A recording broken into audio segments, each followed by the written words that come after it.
Curfew শেষে ব্যস্ততায় ফিরছে রাজধানী, সড়কে বেড়েছে যান চলাচল, খুলেছে সরকারি বেসরকারি প্রতিষ্ঠান, স্কুল কলেজ। বাংলাদেশ দ্বিতীয় স্বাধীনতা অর্জন করেছে, ভারতীয় গণমাধ্যমকে বললেন ডক্টর ইউনূস। অন্তর্বর্তী সরকারের প্রধান হতে সম্মতি। 24 ঘন্টার মধ্যে অন্তর্বর্তী সরকার এবং 3 মাসের মধ্যে নির্বাচন চায় বিএনপি। নির্বাহী আদেশে সব রাজবন্দীর মুক্তি দাবি। ছাত্রগণ অভ্যুত্থানের জন্য দেশবাসীকে সমন্বয়কদের অভিনন্দন। সবাইকে শান্ত থাকার আহ্বান, অসাম্প্রদায়িক দেশ গড়ার প্রত্যয়। এবং বাংলাদেশের চলমান পরিস্থিতিতে সব পক্ষকে সংযত থাকার আহ্বান, যুক্তরাষ্ট্রের অন্তর্বর্তীকালীন সরকার গঠনের ঘোষণাকে স্বাগত। দর্শক, দেখছিলেন সংবাদ শিরোনাম। সংবাদ দুপুরে আপনাদের সাথে থাকবো আমি কানিজ লাবণী। দর্শক, এবার চলে যাচ্ছি বিস্তারিত সংবাদে। স্বাভাবিক হতে শুরু করেছে রাজধানী ঢাকা। কারফিউ না থাকায় সকাল থেকে চলছে যানবাহন, তবে তা অন্য সময়ের তুলনায় কম। সাধারণ মানুষের দাবি, দ্রুত বিশৃঙ্খলা নিয়ন্ত্রণ করে দেশকে এগিয়ে নিতে হবে। দেশকে ঘুষ দুর্নীতিমুক্ত করার আহ্বান জানিয়ে তারা বলেন, সব ধর্মের মানুষের নিরাপত্তা নিশ্চিত করতে সামাজিকভাবে সচেতন থাকতে হবে। ইফতেখার রেজা রিপোর্ট। সপ্তাহের অন্যান্য দিনের মতো সড়কে ভিড় না থাকলেও সকাল থেকেই রাজধানীর সড়কে চলাচল করছে বাস, সিএনজি সহ সব ধরনের যানবাহন। তবে এখনও খোলেনি সব বিপণী বিতান। তবে রাজধানীর শাহবাগ, কাঁটাবন, নীলক্ষেত, সায়েন্স ল্যাব, এলিফ্যান্ট রোডের বাটা সিগন্যাল মোড় সহ কোথাও ট্রাফিক পুলিশের দেখা মেলেনি। তবে নীলক্ষেত আর সায়েন্স ল্যাব মোড়ে যান চলাচলের শৃঙ্খলা নিশ্চিত করছেন শিক্ষার্থীরা। তাদের সাধুবাদ জানাচ্ছেন সাধারণ মানুষ। সকালবেলা আমি আমার বন্ধুকে বললাম, বন্ধু চল একটা ভালো কাজ করি। তো সে বললো কি? পরে বললাম যে চল আজকে আমরা ট্রাফিকের কাজ করি। আমরা টিম আপ করে এই নিউ মার্কেট, এই ঢাকা বিশ্ববিদ্যালয়ের এলাকাকে শৃঙ্খলাময় পরিবেশ সৃষ্টি করার জন্য আজকে আমরা নিজেরা ট্রাফিক কাজ করছি। এটা তো অবশ্যই ছাত্রদের ডেডিকেশন, যাতে কোনো বিশৃঙ্খলা না হয়। এই দেশ স্বাধীন করছে, স্বাধীনতার পরবর্তী কাজটা হচ্ছে অবশ্যই স্বাধীনতা রক্ষা করা। সেই রক্ষার দায়িত্বটাই পালন করছে ছাত্ররা। সড়কে পরিত্যক্ত পোড়াগাড়ি ও আবর্জনা সরানোর কাজ করছেন শ্রমিকরা। সাধারণ মানুষ বলছেন, বিশৃঙ্খলা চান না তারা, চান না কোনো রাষ্ট্রীয় সম্পদের ক্ষয়ক্ষতি। আমাদের যে রাষ্ট্রীয় সম্পদ আছে, আশা করি যে জনগণ বুঝবেন যে এটা আমাদের ট্যাক্সের টাকায় তৈরি, এটা যেন ধ্বংস না হয়। এই যে কালকে সারা রাত ধরে অনেক জায়গাতে চুরি ডাকাতি হয়েছে, করছে, বাংতাছে, নিতেছে, কিন্তু এগুলো ঠিক না। এগুলো করবো কেন? নতুন সরকারের কাছে প্রত্যাশার কথাও জানান তারা। সবার চাওয়া, ঘুষ ও দুর্নীতিমুক্ত হবে দেশ। যারা টাকা চুরি করে পালাই গেছে, এদের এনে দেশের মধ্যে বিচার করতে হবে এবং টাকা ফেরত করে আনতে হবে। ব্যানার্জির, তারপরে মতিউর, শেখ হাসিনার পিয়ন, এটি দরকার, এটি আনা দরকার। দেশ ভালো চলে এবং আমরা যাতে ব্যবসা বাণিজ্যভাবে করতে পারি সুষ্ঠুভাবে, এইটাই আমাদের আশা, আর কিছু কোনো আশা নাই। সংখ্যালঘু সম্প্রদায়ের সঙ্গে কোনো ধরনের অন্যায় যেন না হয় তা নিশ্চিতের দাবিও জানান অনেকে। এই কারণে আন্দোলন করি না, আমরা কি জন্য করছি, সুষ্ঠুভাবে মানুষ যাতে শান্তিপূর্ণভাবে মানুষ চলাচল করে। যত মুসলিম অমুসলিম যারা আছে তারা নিরাপত্তাভাবে এবং স্বাধীনভাবে বাঁচবে, এটাই চাই। আমরা নিরীহ পাবলিক নিরীহর মতন থাকতে চাই, শান্তিভাবে সবাইকে মিলে একসাথে আমরা থাকতে চাই। আগামীর বাংলাদেশ হবে শান্তি ও সমৃদ্ধির, এমনই প্রত্যাশা সবার। ইফতেখার রেজা, দেশ টিভি, ঢাকা। শেখ হাসিনার পতনে সারা দেশে সাধারণ জনতার উল্লাসের পর সকাল থেকেই স্বাভাবিক হতে শুরু করেছে জনজীবন। খুলেছে দোকানপাট, ব্যবসা প্রতিষ্ঠান, হাট বাজার, ব্যাংক, বীমা ও শিক্ষা প্রতিষ্ঠান। চলছে ছোট বড় সব ধরনের যানবাহন। সর্বত্র সাধারণ মানুষের বিচরণ লক্ষ্য করা গেছে। কোথাও কোনো আইন শৃঙ্খলা বাহিনীর টহল কিংবা সেনা সদস্যদের দেখা যায়নি। দর্শক, সহকর্মীদের পাঠানো তথ্যচিত্রে টুম্পা আফরোজের ডেস্ক রিপোর্ট। কারফিউ উঠে যাওয়ায় মঙ্গলবার সকাল থেকেই স্বাভাবিক হতে শুরু করেছে সারা দেশের পরিস্থিতি। কর্মজীবীরা ছুটছেন কর্মস্থলে, শ্রমজীবীরা যাচ্ছেন যার যার কাজে। খুলতে শুরু করেছে দোকানপাট, বসেছে হাটবাজার, চলছে ব্যাংক, শিক্ষা প্রতিষ্ঠান ও আদালতের কার্যক্রম। কোথাও আইন শৃঙ্খলা বাহিনী কিংবা সেনাবাহিনীর টহল চোখে পড়েনি। গাজীপুরে সকাল থেকেই বিভিন্ন শ্রেণী পেশার মানুষকে রাস্তায় বের হতে দেখা গেছে। বাজারগুলোতে মানুষের আনাগোনা বাড়তে শুরু করেছে। খুলতে শুরু করেছে ব্যবসা প্রতিষ্ঠানও। চলছে যানবাহন। পোশাক কারখানা খুললে নাগরিক জীবনে আরও চাঞ্চল্য ফিরবে বলে মনে করছেন সাধারণ মানুষ। বরিশালে দ্বিতীয় দিনের মতো সড়কে উচ্ছ্বাস করে মিছিল করতে দেখা যায় সাধারণ জনতাকে। একই সাথে সংখ্যালঘুদের উপাসনালয় সহ মানুষের জানমাল রক্ষায় মাঠে ছিলেন শিক্ষার্থীরা। এই পরিস্থিতিতে অনেক দুষ্কৃতিকারী মহল বিভিন্ন ধর্মীয় উপাসনালয়, মন্দির, মসজিদ হামলা চালাচ্ছে, দেশের ভিতরে চাচ্ছে আর একটা অরাজকতা তৈরি করতে।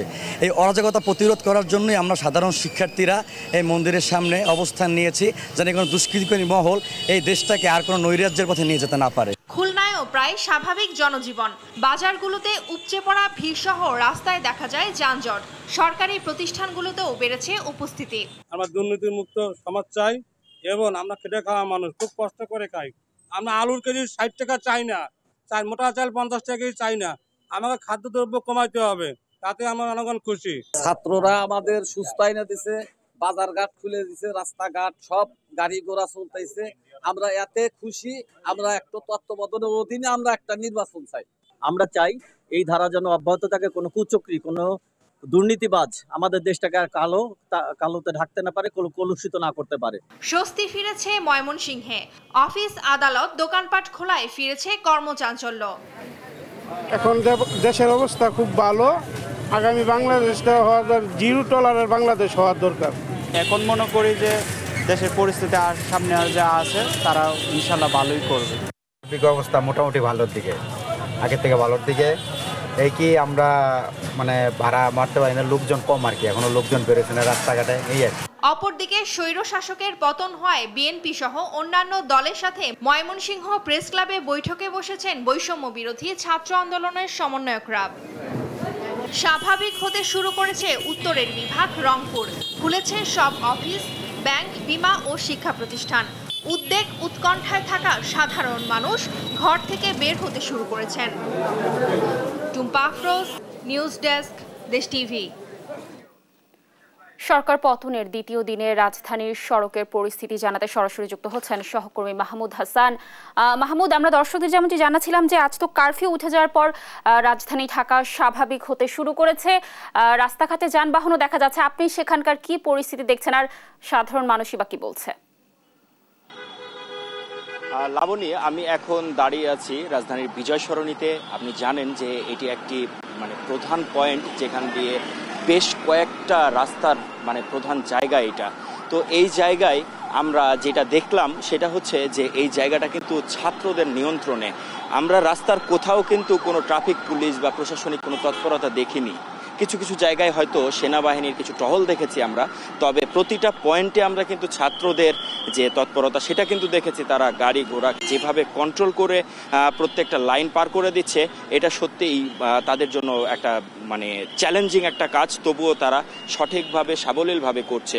এবং আমরা এটাও দেখেছি যে জরুরি সেবার গাড়িগুলো, যেগুলো যেমন অ্যাম্বুলেন্স থেকে শুরু করে এই ধরনের গাড়িগুলো, তারা আলাদা একটা জায়গা রেখেছে, যে জায়গা দিয়ে এই পরিষেবার গাড়িগুলো চলাচল করছে।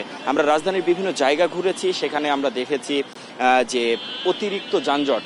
আসলে এই সরকারের পতনের পর আজকে দ্বিতীয় দিনে সাধারণ মানুষ আজকে বের হয়েছে তাদের কর্মস্থলে। আজকে কর্মস্থল খুলে দেওয়া হয়েছে, সব রকম সরকারি বেসরকারি স্বায়ত্তশাসিত সব রকম অফিস আদালত খোলা এখন। তো সবাই অফিসগামী মানুষ, কর্মব্যস্ত মানুষ, তারা বের হয়েছেন, তারা কাজে যাচ্ছেন, নিজেদের কাজ করছেন। তো যে যানজটের বিষয়টা, তারা চেষ্টা করছেন ট্রাফিক পুলিশের দায়িত্ব পালন করতে। তারা সঠিকভাবে সাবলীলভাবে গাড়ি পারাপারে সহযোগিতা করছেন। এতে আমরা সাধারণ মানুষের সাথে কথা বলেছি, তারা এটাকে সাধুবাদ জানিয়েছে যে এই সিচুয়েশনে, এই পরিস্থিতিতে যখন ট্রাফিক পুলিশ রাস্তায় নাই, কোনো প্রশাসন রাস্তায় নাই, তখন এই সাধারণ শিক্ষার্থী সেই প্রশাসনিক কাজগুলো এবং ট্রাফিক পুলিশের কাজ করছে। এটা সত্যি সাধুবাদ জানানোর মতো বলেই আমাদেরকে জানিয়েছেন সাধারণ মানুষ। এছাড়াও আমরা বিভিন্ন জায়গায় দেখেছি যে গাড়ি ঘোড়া সাবলীলভাবে শান্তিপূর্ণভাবে বের হয়েছে রাস্তাঘাটে, এবং সাধারণ মানুষ উৎফুল্লভাবে বের হয়েছে রাস্তাঘাটে। গাড়ি ঘোড়াতে অতিরিক্ত যানজটও সৃষ্টি হতে দেখেছি আমরা, এবং এই সাধারণ শিক্ষার্থীরা বিভিন্ন রকমভাবে চেষ্টা করছে এই গাড়ি ঘোড়াগুলো যেন স্বাভাবিকভাবে সাবলীলভাবে চলাফেরা করতে পারে। এবং জরুরি পরিষেবা, অ্যাম্বুলেন্স, কোনো অসুস্থ রোগী পারাপারের ক্ষেত্রে তাদেরকে জানানো হলেই তারা যেভাবেই হোক তারা সেই গাড়িটা বের করতে সহযোগিতা করছেন। আমরা এটাও দেখেছি যে যারা বাইক নিয়ে যাচ্ছেন তাদেরকে সতর্ক করা হচ্ছে যে আপনারা সাবধানে পারাপার হবেন, সাবধানে যাতায়াত করবেন।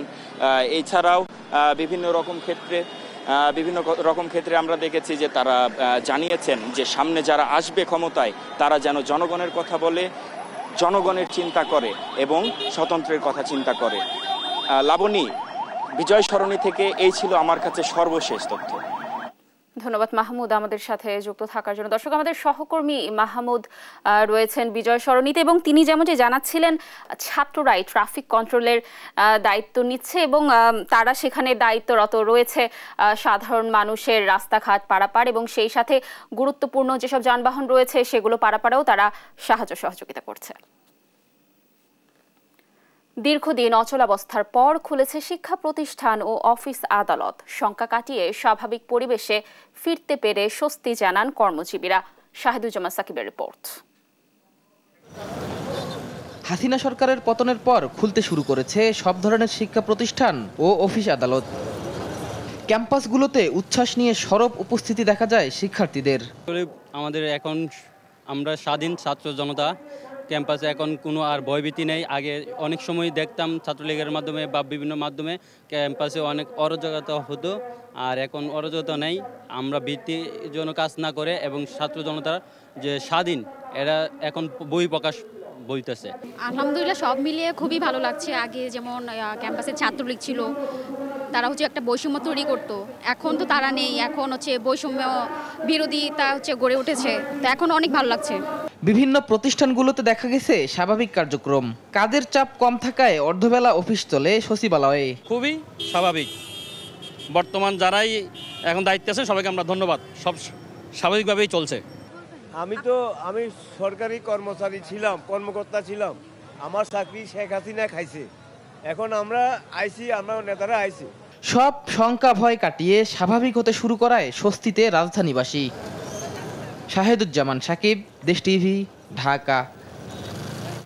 আজ খুলে দেওয়া হয়েছে দেশের সব স্কুল, কলেজ ও বিশ্ববিদ্যালয়। ঢাকা বিশ্ববিদ্যালয়ের পরিস্থিতি জানাতে সরাসরি যুক্ত হচ্ছেন আমাদের সহকর্মী জান্নাতুল মোহনা। মোহনা, ঢাকা বিশ্ববিদ্যালয়ে রয়েছেন আপনি, সেখানকার একাডেমিক কার্যক্রম শুরু হয়েছে কিনা, হলগুলোর পরিস্থিতি কেমন দেখছেন, কি বলছেন শিক্ষার্থীরা, জানাবেন।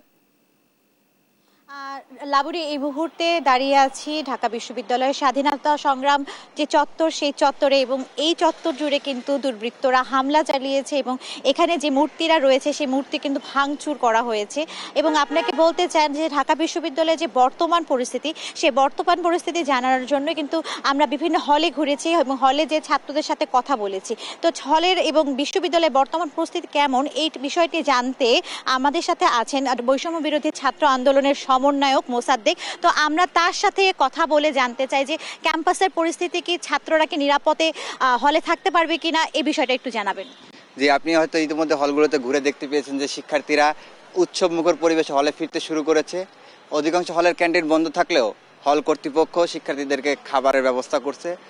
জিয়া হল সহ অনেক হলে আমি খবর নিয়ে জানতে পেরেছি যে হল কর্তৃপক্ষ শিক্ষার্থীদেরকে খাবার দিচ্ছে। ইতিমধ্যে অসংখ্য ছাত্র হলে অবস্থান করছে এবং শিক্ষার্থীরা আমাদেরকে জানিয়েছে তারা হলে ফিরতেছে এবং আমরা দেখতে পাচ্ছি শিক্ষার্থীদের মধ্যে একটা উৎসবমুখর পরিবেশ বিরাজ করছে। তারা দ্রুত উৎসবের সাথে হলে ফিরে আসতেছে এবং হলের পরিস্থিতি শতভাগ নিরাপদ। হল কর্মচারীরা আছেন শিক্ষার্থীদের নিরাপত্তার স্বার্থে। আমি মনে করি যে শিক্ষার্থীদের এখানে আতঙ্কিত বা ভয় পাওয়ার কোনো কারণ নেই। এখানে আপনাদের জন্য শতভাগ নিরাপত্তার ব্যবস্থা এখানে করা আছে। আর আপনারা যদি এখন হলে না এসে উপস্থিত হন, আপনারা যদি হলে অবস্থান নিয়ে এখনই শুরু করতে না পারেন, তাহলে পরবর্তীতে এখানে ভিন্ন কোনো রাজনৈতিক গোষ্ঠী এখানে ফায়দা হাসিল করতে পারে। সেই জন্য আপনারা যারা আমার কথাগুলো শুনছেন তারা যে যেখানেই থাকুন না কেন, দ্রুত সময়ের মধ্যে আপনাদের বন্ধুরা যেভাবে উৎসবমুখরভাবে হলে প্রবেশ করছে আপনারা সেভাবে উৎসবে সামিল হন এবং হলে প্রবেশ করুন। আপনাদের সাথে আপনাদের যে প্রাধ্যক্ষ হলের আছে তাদের সাথে কথা হয়েছে কিনা, বা প্রক্টর থেকে কোনো নিরাপত্তা ব্যাপারে জানানো কিছু হয়েছে কিনা? যে প্রক্টরের সাথে এখনো কথা হয় নাই বা হল প্রবেশের সাথে আমাদের কোনো কথা হয় নাই। তবে হলের হাউস টিউটররা হলে আছেন, তারা শিক্ষার্থীদের নিরাপত্তাগুলো দেখভাল করছেন, কিন্তু প্রক্টর বা প্রবেশের সাথে আমাদের এখন দেখা হয়নি, কথা হয়নি।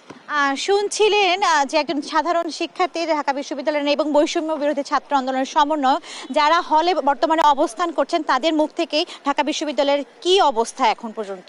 তো এই ছিল আমার কাছে ঢাকা বিশ্ববিদ্যালয় থেকে সর্বশেষ সংবাদ। ধন্যবাদ মোহনা আমাদের সাথে যুক্ত থাকার জন্য। দর্শক, ঢাকা বিশ্ববিদ্যালয়ের সর্বশেষ পরিস্থিতি জানাচ্ছিলেন আমাদের সহকর্মী জান্নাতুল মোহনা। দেশ এখন একনায়কতন্ত্র মুক্ত উল্লেখ করে নোবেলজয়ী অর্থনীতিবিদ ডক্টর মোহাম্মদ ইউনূস বলেন, বাংলাদেশ দ্বিতীয় স্বাধীনতা অর্জন করেছে। শেখ হাসিনা পদত্যাগ করে দেশ থেকে পালানোর পর ভারতীয় গণমাধ্যম দ্য প্রিন্টকে দেয়া সাক্ষাৎকারে এ প্রতিক্রিয়া জানান তিনি। দর্শক, আরও জানাচ্ছেন দেওয়ান মুবাশশিরা হোসেন। বাংলাদেশ এখন একনায়কতন্ত্র মুক্ত। শেখ হাসিনা পদত্যাগ করে দেশ ছেড়ে পালানোর বিষয়ে এমন প্রতিক্রিয়া দিয়েছেন নোবেল বিজয়ী ডক্টর মোহাম্মদ ইউনূস। সোমবার ভারতীয় গণমাধ্যম দ্য প্রিন্টকে দেয়া এক সাক্ষাৎকারে একথা বলেন তিনি। এটি বাংলাদেশের মানুষের জন্য দ্বিতীয় স্বাধীনতা বলে যোগ করেন ডক্টর মোহাম্মদ ইউনূস। এ সময় নতুন করে শুরুর প্রত্যয় জানিয়ে সুন্দর দেশ গড়ার অঙ্গীকার করেন তিনি। সেই সঙ্গে এমন বিজয় এনে দেয়ায় তরুণ প্রজন্মকে অভিনন্দন জানান এই বিশ্ববরেণ্য নোবেলজয়ী। এখন আমরা স্বাধীন, একটি মুক্ত দেশ। আমরা নতুন করে শুরু করতে চাই এবং একটি সুন্দর দেশ গড়ে তুলতে চাই। এটি বাংলাদেশের মানুষের জন্য দ্বিতীয় স্বাধীনতা। এই স্বাধীনতা অর্জনের জন্য তরুণ প্রজন্মকে জানাই ধন্যবাদ। শেখ হাসিনার শাসনে বাংলাদেশ দখলকৃত ছিল বলেও মন্তব্য করেন তিনি। তিনি যতদিন ক্ষমতায় ছিলেন আমাদের দেশ দখলকৃত ছিল। একজন স্বৈরশাসকের মতো আচরণ করেছেন এবং সবকিছু নিয়ন্ত্রণ করেছেন। আজ বাংলাদেশের সব মানুষ নিজেদের স্বাধীন মনে করছে। 28 জুন 1940 সালে চট্টগ্রামের জন্ম নেয়া কৃতি সন্তান ডক্টর মোহাম্মদ ইউনূস একাধারে নিজেকে প্রতিষ্ঠিত করেন একজন সামাজিক উদ্যোক্তা, ব্যাংকার ও অর্থনীতিবিদ হিসেবে। 2006 সালে তিনি আন্তর্জাতিক খ্যাতি অর্জন করেন।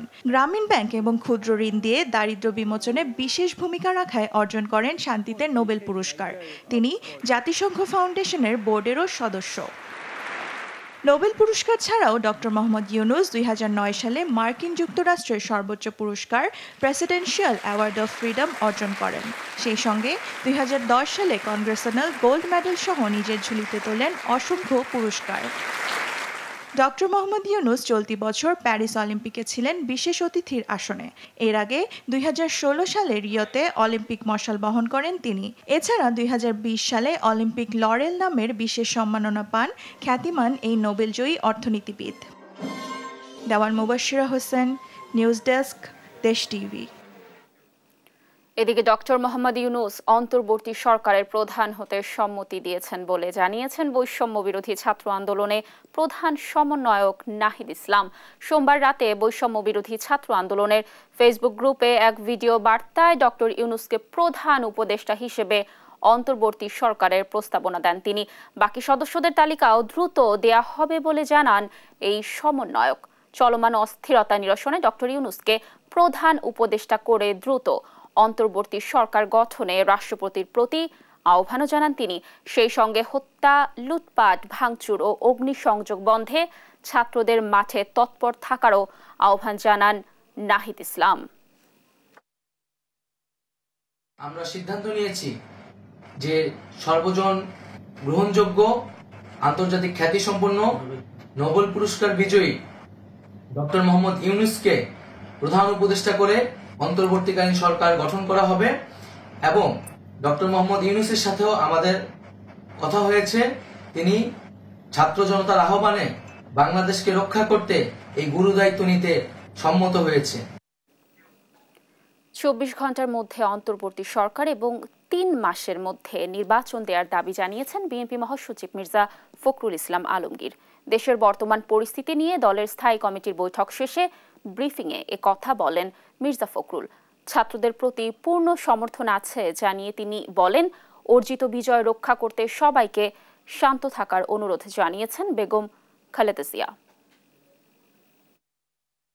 রাষ্ট্রপতি অঙ্গীকার করেছেন যে যেহেতু শেখ হাসিনা পদত্যাগ করে পালিয়ে গেছে, সেই কারণে এখন শেখ হাসিনার ক্যাবিনেট পুরোপুরিভাবে আপনার বিলুপ্ত হয়ে গেছে এবং এই সংসদের যেটা একটা দামি সংসদ, যারা বিনা ভোটে নির্বাচিত, তারও কোনো এখন এই মুহূর্তে কোনো কার্যকারিতা নেই।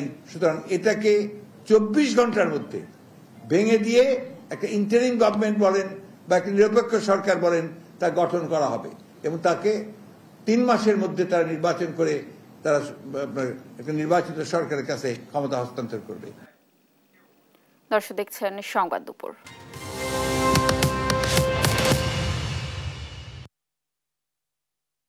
বাংলাদেশের সংখ্যালঘু ও সাধারণ মানুষের নিরাপত্তা নিশ্চিতে সবাইকে সতর্ক থাকার আহ্বান জানিয়েছেন বিএনপির ভারপ্রাপ্ত চেয়ারম্যান তারেক রহমান। গতকাল সামাজিক যোগাযোগ মাধ্যম ফেসবুকে এক ভিডিও বার্তায় এই আহ্বান জানান তিনি। এ সময় তিনি প্রশাসনের প্রতি ক্ষোভ না রেখে আক্রমণাত্মক আচরণ থেকে সবাইকে বিরত থাকার অনুরোধ করেন। আইন শৃঙ্খলা বাহিনীর কোনো সদস্যের প্রতি কারো কোনো প্রতি ক্ষোভ থাকলেও নিজেরা প্রতিশোধ গ্রহণ করবেন না। আইন শৃঙ্খলা বাহিনী কিংবা জনপ্রশাসনের কেউ অন্যায় করে থাকলে রাষ্ট্রের প্রচলিত আইন অনুযায়ী তাদের বিরুদ্ধে ব্যবস্থা গ্রহণ করা হবে। দেশে কোনো সরকারি কিংবা বেসরকারি প্রতিষ্ঠান কিংবা বিদেশের দূতাবাসগুলো নিরাপদ রাখা আপনার আমাদের সকলের কর্তব্য, সকলের দায়িত্ব। খুনি হাসিনা এতদিন এসব প্রতিষ্ঠান তার পারিবারিক প্রতিষ্ঠানের মতন ব্যবহার করলেও এগুলো জনগণের সম্পদ, এগুলো রাষ্ট্রীয় সম্পদ। কোনো অপশক্তি যাতে ছাত্র জনতার সফল বিপ্লবকে লক্ষ্যচ্যুত করার সুযোগ নিতে না পারে, এই জন্য আমাদের প্রত্যেকটি মানুষকে অত্যন্ত সতর্ক এবং সজাগ থাকতে হবে। জামিনে নয়, নির্বাহী আদেশে তারেক রহমান সহ সব রাজনৈতিক নেতা কর্মীর মুক্তি দাবি জানিয়েছেন সুপ্রিম কোর্ট আইনজীবী সমিতির সভাপতি ব্যারিস্টার মাহবুব উদ্দিন খোকন। শপথ ভঙ্গকারী বিচারপতিদের পদত্যাগের আহ্বানও জানান তিনি। এদিকে লুটপাট সহ ধ্বংসাত্মক কাজে না জড়াতে সবার প্রতি আহ্বান জানান শিক্ষার্থীদের ওপর গুলি বন্ধে রিটকারী আইনজীবীরা। দর্শক আরও জানাচ্ছেন তাইসুফুল হাসান। সুপ্রিম কোর্টে আইনজীবী সমিতির হলরুমে সংবাদ সম্মেলন করেন সংগঠনের সভাপতি ব্যারিস্টার মাহবুব উদ্দিন খোকন। নির্বাহী আদেশে তারেক রহমানের সাজা বাতিলের দাবি জানিয়ে তিনি বলেন, জামিনে নয়, নির্বাহী আদেশে সব রাজনৈতিক নেতাকর্মীকে মুক্তি দিতে হবে। সকল রাজনৈতিক মামলা, সকল এই ধরনের মামলা প্রত্যাহার করতে হবে, তাদের মুক্তি দিতে হবে। শুধু জামিনে দিলে হবে না, আবার তো হাজিরা নিতে হবে, মামলা চলবে। সুতরাং নির্বাহী আদেশে সরকারের ক্ষমতা আছে সেকশন 494 এই নির্বাহী আদেশে ওদের সকল মামলা প্রত্যাহার করতে হবে। যেসব বিচারপতিরা শপথ ভঙ্গ করে রাজনীতি করেছেন, বিচার ব্যবস্থা দূষিত করেছেন, তাদের পদত্যাগের আহ্বানও জানান তিনি। আওয়ামী লীগ করবেন, আওয়ামী লীগ করে আওয়ামী লীগের বিচারপতি হয়ে বিচার করবেন রাজনৈতিক নেতা কর্মীদের, তা হবে না। যারা করেছেন দয়া করে পদত্যাগ করুন। এদিকে এনএক্স ভবনের সামনে সাংবাদিকদের সাথে কথা বলেন আন্দোলনের সময় গুলি না করার নির্দেশনা চেয়ে রিটকারী আইনজীবীরা। সবাইকে শান্ত হওয়ার অনুরোধ জানিয়ে তারা বলেন, শ্রীলঙ্কার মতো এদেশেও দুর্নীতি ও অপরাধের সাজা হবে। আমি সবাইকে অনুরোধ করব যে যাতে এইরকম ভাঙচুর কোথাও যেন না হয়, কারণ যেগুলো হচ্ছে সবকটি আমাদের নিজেদের জাতীয় সম্পদ এবং আমরা দেখেছি যে গণভবন থেকে অনেকেই জিনিসপত্র নিয়ে গেছেন। এটা একটু মনে করি যে শ্রীলঙ্কাতেও এরকম যখন হয়েছিল, পরবর্তীতে কিন্তু শ্রীলঙ্কান ক্যামেরা সিসিটিভি দেখে যারা এই কাজ করেছিল তাদের প্রত্যেককে বিচারের মুখোমুখি করা হয়েছিল। ফ্যাসিস্ট সরকারকে সরাতে পেরেছি, কিন্তু তার যে ব্যবস্থা এখন পর্যন্ত সরানো যায়নি, সেটা আমরা ক্রমান্বয়ে সরাবো এবং সেটা সরানোর জন্য অবশ্যই আমাদেরকে বিচারের আওতায় আনতে হবে তাদেরকে, এবং সেই জন্য আমাদেরকে একটু ধৈর্য ধরতে হবে। কারো ফাঁদে পা দিয়ে লুটপাট ভাঙচুর সহ অপরাধে না জড়াতে সবার প্রতি আহ্বানও জানান আইনজীবীরা। মোহাম্মদ তৌসিফুল হাসান, দেশ টিভি, ঢাকা। সফল হয়েছে ছাত্র জনতার গণ আন্দোলন। গণ অভ্যুত্থানে ক্ষমতা ছেড়ে দেশ ত্যাগ করেছেন শেখ হাসিনা। উল্লাস প্রকাশ করছেন সারা দেশের মানুষ। দেশ টেলিভিশনের টকশোতে এসে সমন্বয়করা জানান, সবাইকে সাথে নিয়ে একটি সুন্দর এবং সাম্প্রদায়িকতা মুক্ত বাংলাদেশ করবেন তারা। সেই সাথে দেশবাসীকে শান্ত থাকার আহ্বানও জানান সমন্বয়করা। দর্শক, মাজহারুল ইসলামের রিপোর্ট। আমরা বারবার মানুষের কাছে আহ্বান করেছি, প্রত্যেকটা মানুষ আমাদের ডাকে সাড়া দিয়েছে। দেশ টেলিভিশনে এসে এভাবেই নিজেদের আন্দোলনের সফলতার কথা তুলে ধরেন বৈষম্য বিরোধী ছাত্র আন্দোলনের সমন্বয়করা। জানান, সবার স্বতঃস্ফূর্ত অংশগ্রহণে এসেছে সফলতা। এই বিজয়কে দেশের প্রতিটি মানুষকে উৎসর্গ করেন তারা। এই বিপ্লবের মূল কারিগর হচ্ছে আমাদের শহীদেরা। বাংলাদেশের মানুষ এটাকে ওন করছে। বাংলাদেশের মানুষ দেখেছে যে হচ্ছে তাদের সন্তানদেরকে হত্যা করা হয়েছে। কেউ বারান্দায় থেকেও জীবিত থাকতে পারতেছে না, কেউ ছাদে খেলতে গিয়েও জীবিত না, কেউ নামাজ পড়তে গিয়েও জীবিত না। যখন আমরা সেখান থেকে তিনজন ঐক্যবদ্ধ হয়ে যখন আমরা বারবার মানুষের কাছে আহ্বান করেছি, প্রত্যেক প্রত্যেকটা মানুষ আমাদের ডাকে সাড়া দিয়েছে। এ সময় তারা তুলে ধরেন আন্দোলন চলাকালীন ভয়াবহ স্মৃতির কথা। আমাদের সমন্বয়কদেরকে যেখানে পেরেছে সেখানে তুলে নিয়ে গেছে। এরপরে গুম করে রাখা হয়েছে কিছুদিন, তারপরে হসপিটালে এসে চিকিৎসাধীন অবস্থায় জিম্মি করে রাখা হয়েছিল, সেখানে আমরা দেখা করতে গিয়েছি, আমাদেরকে দেখা করতে দেওয়া হয়নি। তারপরে দেখেছেন তাদেরকে সেখান থেকে তুলে নিয়ে গিয়ে ডিবি অফিসে নাটক সাজানো হয়েছে। 16 তারিখ থেকে যদি আজকে পর্যন্ত বলি, আমাদের ছাত্র জনতার উপর যেভাবে হামলা হয়েছে, আমি মনে করি পৃথিবীর ইতিহাসে এরকম ন্যাক্কারজনক হামলার কোনো জায়গা হয় না। একটা গণহত্যা সংঘটিত হয়েছে। জানান, আন্দোলন করতে গিয়ে যারা নিহত হয়েছেন তাদেরকে শহীদের মর্যাদা এবং রাষ্ট্রীয় সম্মান দেওয়া হবে। আমাদের যারা শহীদ হয়েছে তারাই আমাদের আশার বাতিঘর। তো আমরা মনে করি ছাত্র জনতার এই বিপ্লবের পিছনে যারা শহীদ তারাই একজন মুক্তিযোদ্ধা। 24 সালে তারাই একজন মুক্তিযোদ্ধা। আমরা তাদেরকে রাষ্ট্রীয় সম্মাননা দিব ইনশাআল্লাহ। আগামীর দেশ হবে সাম্প্রদায়িক এবং সহিংসতা মুক্ত বলে আশা প্রকাশ করেন সমন্বয়করা। একই সাথে সবাইকে নিয়ে একটি সুন্দর দেশ গড়ার প্রত্যাশাও ব্যক্ত করেন তারা। আমরা কখনোই চাই না যে এই সাম্প্রদায়িক হামলাটি হচ্ছে এইটা আর হোক, আর ধ্বংসযোগ্য চলুক, এটা আমরা কখনোই চাই না। আমরা চাই ঐক্যবদ্ধ বাংলাদেশ, যে বাংলাদেশ সব ধর্ম বর্ণ নির্বিশেষে ঐক্যবদ্ধভাবে মানুষকে এগিয়ে নিবে। আমার কাছে স্পষ্ট একটা বিষয় হচ্ছে আমরা দল মত নির্বিশেষে সবাই একসাথে থাকবো। বাট 2014, 18, 24 যারা গঠিয়েছে, যারা এদেশের সংবিধানকে লঙ্ঘন করে, এদেশের মানুষকে জিম্মি করে, বারবার রাষ্ট্র ক্ষমতা ব্যবহার করে এদেশের মানুষকে হত্যা করেছে, তাদের যেন আর ভবিষ্যতে এদেশে নির্বাচন করার অধিকার না থাকে। গত 15 জুলাই বৈষম্য বিরোধী ছাত্র আন্দোলনের ব্যানারে যে আন্দোলন শুরু হয়েছিল তার শেষ হয় গণ অভ্যুত্থানে শেখ হাসিনার পতনের মধ্য দিয়ে। মাজহারুল ইসলাম, দেশ টিভি, ঢাকা। দেশে অনির্দিষ্টকালের কারফিউ শেষে সারা দেশে কর্মব্যস্ততায় ফিরেছে মানুষ। দর্শক, এ নিয়ে বিস্তারিত জানাতে বরিশাল থেকে যুক্ত হবেন আমাদের সহকর্মী শফিক মুন্সি। শফিক, বরিশালে কারফিউয়ের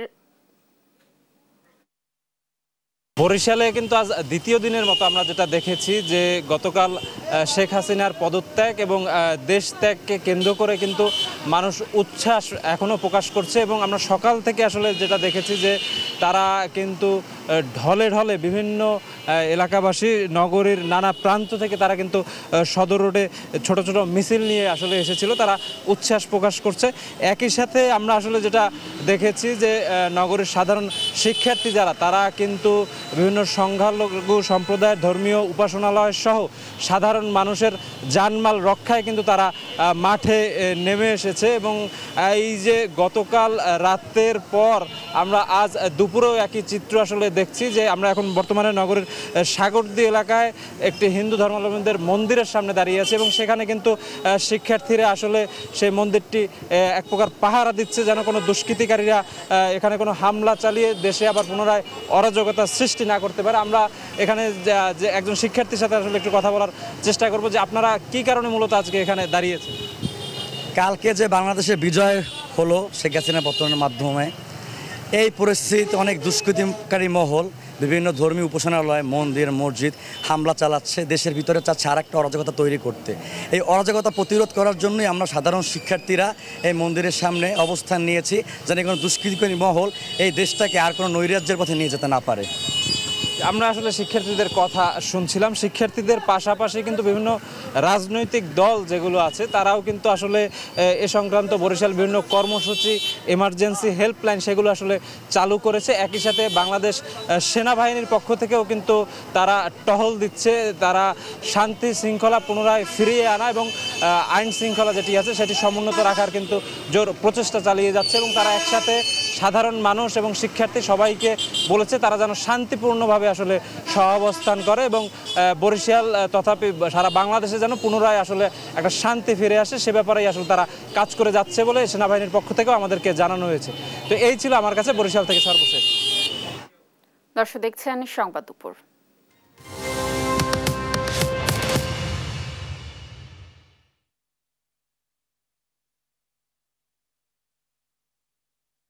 দর্শক, জামায়াতের আমির ব্রিফ করছেন মগবাজার কেন্দ্রীয় কার্যালয় থেকে। আমরা সরাসরি যুক্ত হচ্ছি ব্রিফিং এ।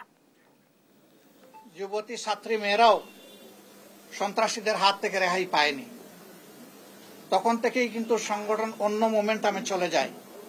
তারপরে আস্তে আস্তে শুরু হয় কিলিং মিশন। প্রথম দিন 6 জন, তারপরের দিন কয়জন আল্লাহই ভালো জানেন। এভাবে প্রতিদিন এটা বাড়তে থাকে এবং শেষ পর্যন্ত গত পরশুদিন সর্বোচ্চ সংখ্যক মানুষের জীবনহানির মধ্য দিয়ে গতকাল এই পরিবর্তন আসে। কিন্তু আমরা অতীব দুঃখের সাথে লক্ষ্য করছি যে এই ধরনের একটি পরিবর্তনের উষালগ্নে কিছু সুবিধাবাদী দুর্বৃত্ত বাংলাদেশের বিভিন্ন জায়গায় শহরে এবং গ্রামাঞ্চলেও বিভিন্ন সরকারি স্থাপনা, প্রতিপক্ষের বাড়িঘর এবং ক্ষেত্র বিশেষে কিছু কিছু জায়গায় বিভিন্ন ধর্মাবলম্বীদের তাদের ধর্মীয় প্রতিষ্ঠানে আঘাত হানা হয়েছে, কোথাও ভাঙচুর করা হয়েছে, লুটপাট করা হয়েছে, অগ্নিসংযোগ করা হয়েছে। এই কাজগুলা যাদের অন্তরে বিবেক আছে, মানবতা আছে, তারা এগুলা করতে পারে না। এই জন্য যে দুর্বৃত্তরা এই কাজ করেছে, আমরা তাদের ব্যাপারে আমাদের সংগঠনের পক্ষ থেকে ইতিমধ্যেই দফায় দফায় কঠোর নিন্দা জ্ঞাপন করেছি, আজকেও আবার আমি করছি। এবং ইতিমধ্যে আমরা সারা বাংলাদেশে জনগণকে যেমন আহ্বান জানিয়েছি, আমাদের প্রিয় সংগঠনকে আমরা আহ্বান জানিয়ে দায়িত্ব দিয়েছি যে এখন থেকে তারা যেখানেই মানুষ বিপন্ন হওয়ার আশঙ্কা আছে সেখানে তারা যেন পাহারাদারের ভূমিকা পালন করে। কারণ জাতি, ধর্ম নির্বিশেষে, বর্ণ নির্বিশেষে যেই বাংলাদেশে জন্মগ্রহণ করেছে সে বাংলাদেশের একজন গর্বিত নাগরিক। এখানে সকল নাগরিকের অধিকার সমান। এখানে কেউ সংখ্যালঘু নয় এবং কেউ সংখ্যাগুরুও নয়। এখানে আপন সংখ্যায় সবাই উজ্জ্বল। এই জন্য এই প্রশ্ন আমাদের কাছে অবান্তর। আমরা এটাকে মানবতা বিরোধী নিকৃষ্ট কাজ মনে করি। এই জন্য আমরা উদাত্ত আহ্বান জানিয়েছি এবং আজকে আপনাদের মাধ্যমে আবার আমরা জাতিকে আহ্বান জানাবো, যেখানে এই দুর্বৃত্তপনা দেখবেন কঠোর হস্তে ওদেরকে প্রতিরোধ করতে হবে ইনশাআল্লাহ। আমরা কথা দিচ্ছি যে বিদ্যমান প্রশাসনকে আমরা এ বিষয়ে সর্বাত্মক সহযোগিতার জন্য প্রস্তুত। ইতিমধ্যেই আমরা আমাদের সারা দেশের দায়িত্বশীল নেতৃবৃন্দকে আমরা নির্দেশ দিয়েছি তারা যেন প্রশাসনের গুরুত্বপূর্ণ ব্যক্তিদের সাথে যোগাযোগ করে আমাদের এই সদিচ্ছা এবং অঙ্গীকারের কথা তাদের কাছে পৌঁছে দেন। আমি আল্লাহ তাআলার শুকরিয়া আদায় করি। আমাদের এই আহ্বান গত রাত্রেই আমরা দিয়েছিলাম। গত রাত থেকেই বিভিন্ন জায়গায় আমাদের লোকেরা এই পাহারাদারের ভূমিকা পালন করছে। কিন্তু ৫৬,০০০ বর্গমাইলের এই দেশে কোথায় কোন ফাঁক করে কোন দুর্বৃত্ত কোন দুর্ঘটনা করিয়ে বসে, এই জন্য এই ক্ষেত্রে শুধু একটা সংগঠন বা দুটা সংগঠনের দ্বারা এই দুর্বৃত্তপনা প্রতিরোধ করা সম্ভব নয়। এখানে বাংলাদেশের চলমান পরিস্থিতিতে সব পক্ষকে সংযত থাকার আহ্বান যুক্তরাষ্ট্রের। দেশের ক্লান্তিলগ্নে অন্তর্বর্তীকালীন সরকার গঠনের ঘোষণাকে স্বাগত জানান মার্কিন পররাষ্ট্র দপ্তরের মুখপাত্র ম্যাথিউ মিলার। নিয়মিত সংবাদ সম্মেলনে তিনি বলেন, বাংলাদেশের জনগণের পাশে আছে যুক্তরাষ্ট্র। শেখ হাসিনার সরকার পতনের পর চরম অস্থিরতা বিরাজ করছে দক্ষিণ এশিয়ার দেশ বাংলাদেশে। দেশ পরিচালনায় ইতিমধ্যে অন্তর্বর্তীকালীন সরকার গঠনের প্রস্তুতির কথা জানিয়েছেন সেনাপ্রধান ওয়াকারুজ্জামান। শেখ হাসিনার দেশ ত্যাগ এবং বাংলাদেশে ছাত্র জনতার আন্দোলন ইস্যুতে সোমবার নিয়মিত সংবাদ সম্মেলনে কথা বলেন মার্কিন পররাষ্ট্র দপ্তরের মুখপাত্র। আমরা দেখেছি প্রধানমন্ত্রী শেখ হাসিনা পদত্যাগ করে বাংলাদেশ ত্যাগ করেছেন। ঢাকার পরিস্থিতি সতর্কতার সঙ্গে পর্যবেক্ষণ করছি আমরা। এ অবস্থায় বাংলাদেশের জনগণের পাশে আছে যুক্তরাষ্ট্র, কিন্তু সব পক্ষকে সহিংসতা থেকে বিরত থাকার অনুরোধ জানাই। গেল কয়েক সপ্তাহে অনেক প্রাণ ঝরেছে, আগামী তা আর দেখতে চাই না আমরা। পশ্চিমা কোনো দেশে রাজনৈতিক আশ্রয় নিতে চেষ্টা করছেন শেখ হাসিনা। মানবতার বিরুদ্ধে অপরাধের সঙ্গে জড়িত একজন ব্যক্তির যুক্তরাষ্ট্রে আশ্রয় হবে কিনা মিলারের কাছে এমন প্রশ্ন ছিল এক সাংবাদিকের। জবাবে তিনি বলেন, এ বিষয়ে ওয়াশিংটনের কাছে কোনো অনুরোধ আসেনি। ব্রিফিংয়ে অপর এক সাংবাদিকের প্রশ্নে বাংলাদেশের অন্তর্বর্তীকালীন সরকারের সিদ্ধান্তকে স্বাগত জানান মিলার। অন্তর্বর্তী সরকারের ঘোষণাকে স্বাগত জানাই আমরা। তা হতে হবে বাংলাদেশের আইন ও সংবিধান অনুযায়ী। গেল কয়েকদিনে দেশটিতে মানবাধিকার লঙ্ঘন, হতাহতের ঘটনা দুঃখজনক। তাদের পরিবারের প্রতি আমরা সমবেদনা জানাই। যারা প্রিয়জন হারিয়েছেন তাদের পরিবারের পাশে আছি। বাংলাদেশের ভবিষ্যৎ সরকারের সিদ্ধান্ত দেশটির জনগণেরই নেওয়া উচিত বলে মনে করেন ম্যাথিউ মিলার। লুৎফর কবির, নিউজ ডেস্ক, দেশ টিভি। দর্শক, ছিল এখনকার সংবাদ। দুপুর পরে বুলেটিন দেখার আমন্ত্রণ রইল। সাথে থাকার জন্য ধন্যবাদ।